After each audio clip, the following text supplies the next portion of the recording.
কথা বলবো বন্ধুত্ব নিয়ে। যারা ভাবে যে বন্ধুই হলো সব থেকে আমার প্রিয়জন, সব থেকে কাছের মানুষ, তাহলে ভুল ভাবছেন। হ্যাঁ হ্যাঁ, আপনি ভুল ভাবছেন।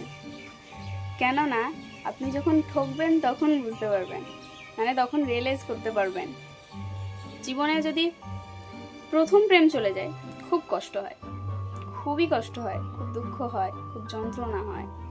কিন্তু দ্বিতীয় প্রেম আসার পর আবার তাকে সুন্দরভাবে বিশ্বাস করা হয়, ভালোবাসা হয়, আবার নতুন করে জীবন শুরু করা হয়, আবার নতুন করে ভালোবাসা তৈরি হয়।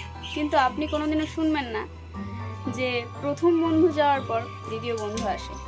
জীবনে কিন্তু এরকম আপনি শুনবেন যে প্রথম প্রেম চলে গেছে তাই দ্বিতীয় প্রেম এসেছে, কিন্তু আপনি কখনো শুনবেন না যে প্রথম বন্ধু চলে গেছে তাই দ্বিতীয় বন্ধু এসেছে।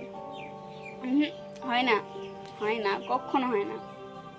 জীবনে যদি এই পৃথিবীতে সব থেকে ভালো সুন্দর সম্পর্ক হলো বন্ধুত্বের সম্পর্ক, আর সব থেকে খতরনাক সম্পর্ক হলো বন্ধুত্বের সম্পর্ক। তাই যারা যারা মনে করেন যে বন্ধুই হলো সব, না, কখনো না, কোনো দিনও হতে পারে না।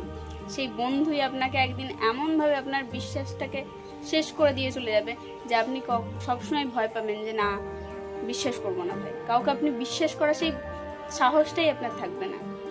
তাই সবসময় যারা আপনাকে অতিরিক্ত ভালোবাসছে, ভালোবাসার ভান দেখাচ্ছে, তাদের থেকে দূরে থাকাই বেটার। আমার মনে হয় যে বন্ধুত্ব থেকে দূরে থাকা দরকার, খুবই দরকার। কারণ এই জিনিসটা একদম বিশ্বাস, ভালোবাসা সমস্ত কিছু শেষ করে দিয়ে চলে যায়।